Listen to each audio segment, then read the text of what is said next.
Back again with same topic, memories.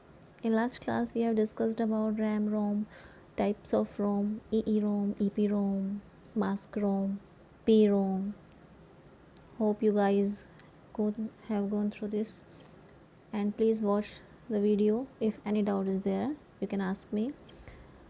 And now we will start about the application of ROM, and other than this we will discuss about advantage of ROM and RAM, types of RAM, and CCD, coupled charge coupled device, and CAM, content address memory.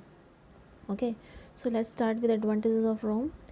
You can see the list of advantages here, like I told you in the last lecture that ROM is non-volatile in nature and cannot be accidentally changed.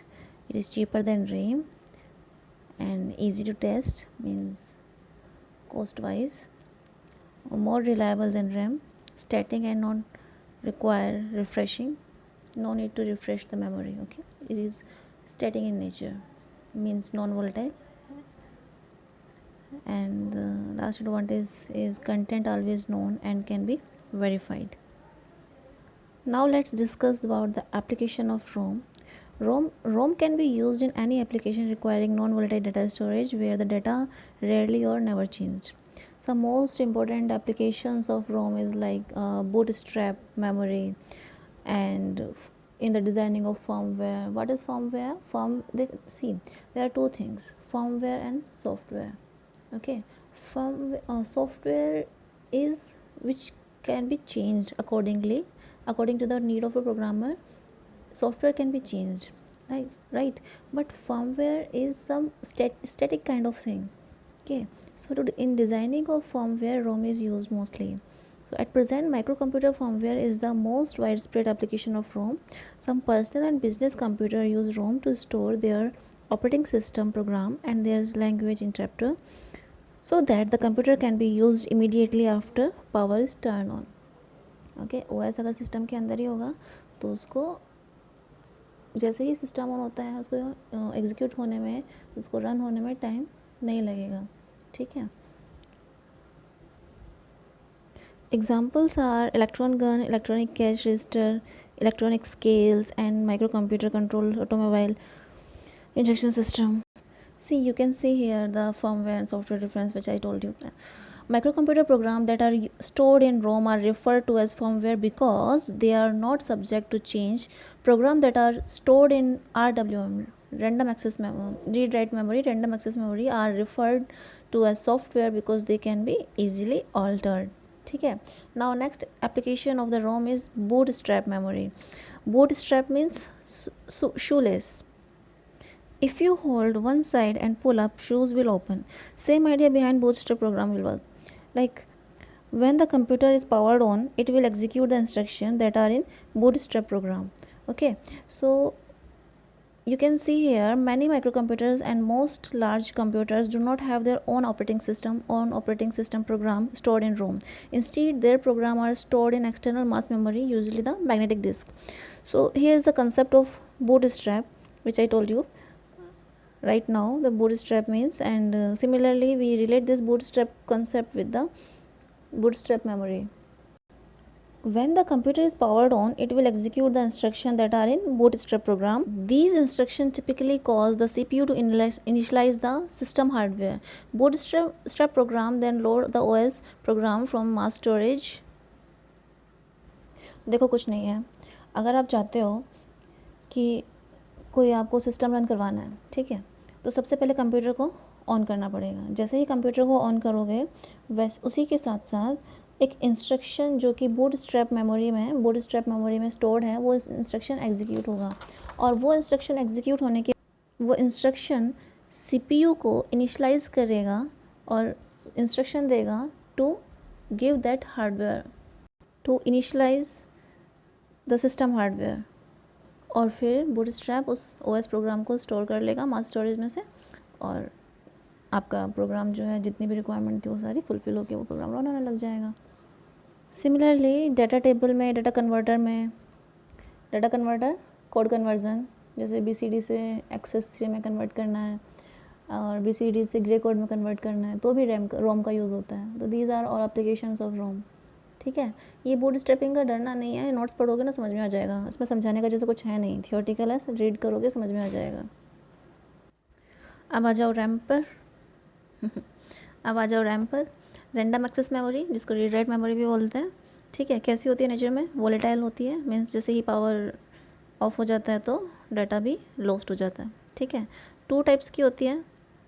अच्छा एक बात और, ये जो RAM होती है ना fast होती है, रोम जो होता है स्लो होती है.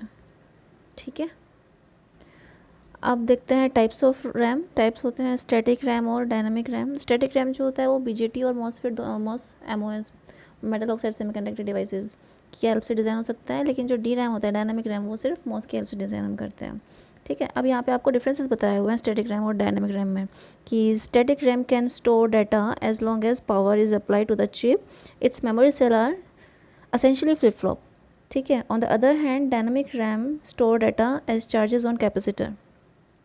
With dynamic RAM the speed data will gradually disappear because of capacitor discharge, therefore it is necessary to periodically refresh the data. And periodically refresh data means क्योंकि कैपेसिटर में ही DRAM स्टोर मेमोरी स्टोर होती है, तो उसको capacitor को ही हमें बार बार charge करना discharge करना ये सब रिफ्रेशिंग की नीड होती है. ठीक है, जबकि रिफ्रेशिंग किस में नहीं चाहिए? रोम में नहीं चाहिए, और रैम में रिफ्रेशिंग की नीड है. ठीक है, वोलेटाइल रैम होती है, नॉन वोलेटाइल रोम है, और फास्टर कौन है? रैम. लेकिन स्टैटिक कौन है? रोम.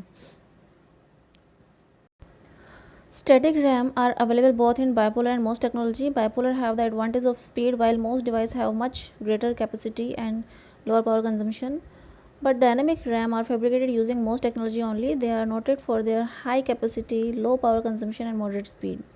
The need of refreshing is the disadvantage of DRAM, क्योंकि कैपेसिटर यूज़ हो रहा है ना, इस वजह से है, as it's add complexity to the memory design.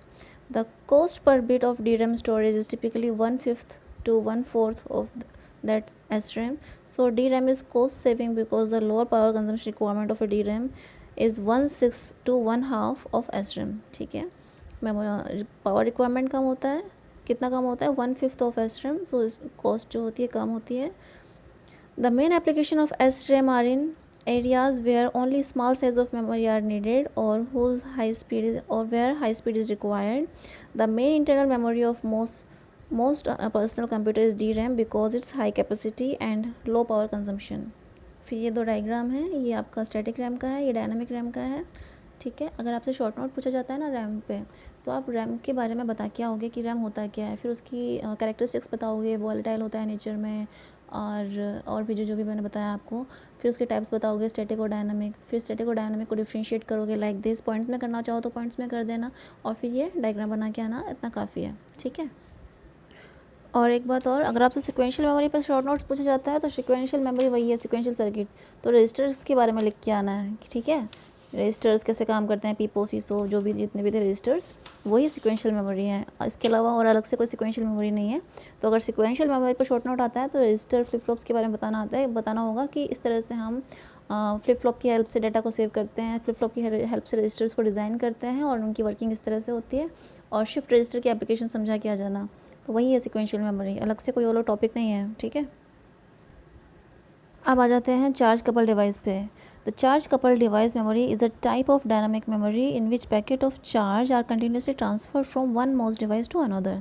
ठीक है, the structure a signal MOS device is quite simple as shown in figure. You can see from this figure. When a high voltage is applied, when a high voltage, this gate through gate, okay, when high voltage is applied to the metal gate, holes are repelled from one region in the gate in the p-type substrate. This region called potential well. Potential well आपने पढ़ा होगा analogue electronics में, MOS हम design करते हैं ना, NMOS PMOS fabrication, तो उसमें हम पढ़ते हैं पोटेंशियल वेल. वही चीज़ मेंशन है यहाँ पे. Is then capable of accepting a packet of negative charges. Data in the form of charge is transferred from one device to an adjacent by clocking their gates. Clock की help से. ठीक है, वही चीज़ है analogue electronics वाली PMOS NMOS, बस उसमें थोड़ा सा मॉडिफिकेशन इसमें ये है कि आपको पूरा का पूरा PMOS या NMOS नहीं समझाया हुआ है. चार्ज कपल डिवाइस यानी कि चार्ज की हेल्प से यानी कि जब होल रिपेल होगा तो पोटेंशियल वेल क्रिएट होगा, फिर वो नेगेटिव चार्जेस को एक्सेप्ट किया जाएगा in the form of packet, तो इसलिए इसको बोला है charge couple devices. The CCD memory is inherently serial. Practical memories are constructed in the form of shift register, each shift register being a line of CCD. By controlling the timing of the clock signals applied to the shift register, data can be accessed one bit at a time from a single register or several bits at a time from multiple registers. The principal advantage of the CCD memory is that its single cell structure make it possible to construct large capacity memory at low cost. On the other hand, like other dynamic memories, it must be periodically refreshed and driven by rather complex multi-phase clock signal. So this is the disadvantage of CCD कि इसमें भी refreshing की need होती है, पर advantage क्या है कि इसकी कैपेसिटी बहुत हाई होती है. ठीक है. फिर आता है content addressable memory. Content addressable memory देखो है तो रैम जैसा ही, रैंडम एक्सेस मेमोरी जैसा ही, बस कुछ कुछ डिफरेंसेस क्या हैं कि जैसे रैम स्टैंड्स फॉर, यहाँ पे मैंने आपको डिफरेंसेस भी मेंशन किए हुए हैं. RAM stands for random access memory, जबकि ये तो नाम हो ही जाएगा. CAM is content addressable memory. Second ये है कि in RAM user supplies a memory address and RAM returns the data word stored at the address. इसका मतलब क्या है कि जो प्रोग्रामर है वो रैम को एक एड्रेस बता रहा है कि इस एड्रेस पे मेरा डाटा है, वो ला कर दो, तो रैम उस एड्रेस पे जाएगी और डाटा को ला के उसको दे देगी. ठीक है. लेकिन CAM में ऐसा नहीं होता. CAM में प्रोग्रामर बोलता है कि मुझे ये डाटा चाहिए, फिर वो CAM अपना पूरा का पूरा मेमोरी चेक करेगा, जहाँ पे वो डाटा उसको मिल जाएगा वो उसको एड्रेस के साथ ला के दे देगी. ठीक है. तो ये डिफरेंस है. रैम में तो क्या है, एड्रेस बताया जाएगा कि इस एड्रेस पे मेरा ये डाटा है, तो फिर उस एड्रेस को एक्सेस करके वो डाटा ला के देगी. लेकिन जो CAM है, कंटेंट एड्रेसेबल मेमोरी, उसमें उसको कंटेंट बताया जाएगा. नाम बोल रहा है ना, कंटेंट एड्रेसेबल, कंटेंट बताएगा, तो वो अपनी मेमोरी में उसको चेक करेगी और जिस एड्रेस पे उसको मिलेगा वो एड्रेस उसको ला के देगी डाटा के साथ. ठीक है. Price of RAM is low, price of CAM is expensive. If data word is found, RAM return the data word, and if in CAM it return the list of address where the data word is located, यानी कि उसको address provide करवाएगी वो जिस user को. ठीक है. So CAM is also known as associative memory, in which the user supplies data word and associate memory search its entire memory, and if data word is found it return the list of address where that data word was located. ठीक है. तो आज ये यहाँ तक ही है. कल की क्लास में हम क्या क्या पढ़ेंगे? कल की क्लास में हम पढ़ेंगे FPGA और PLD, programmable logic array, PLA, PAL और ROM as PLD, programmable logic device. उसके बाद ये यूनिट कंप्लीट है. और उसके बाद तो हम जो लेफ्ट आउट टॉपिक्स हैं, जो इंपॉर्टेंट टॉपिक्स हैं, जैसे कुछ बच्चों को TTL में प्रॉब्लम है आई थिंक, तो TTL भी हम पढ़ेंगे. ठीक है.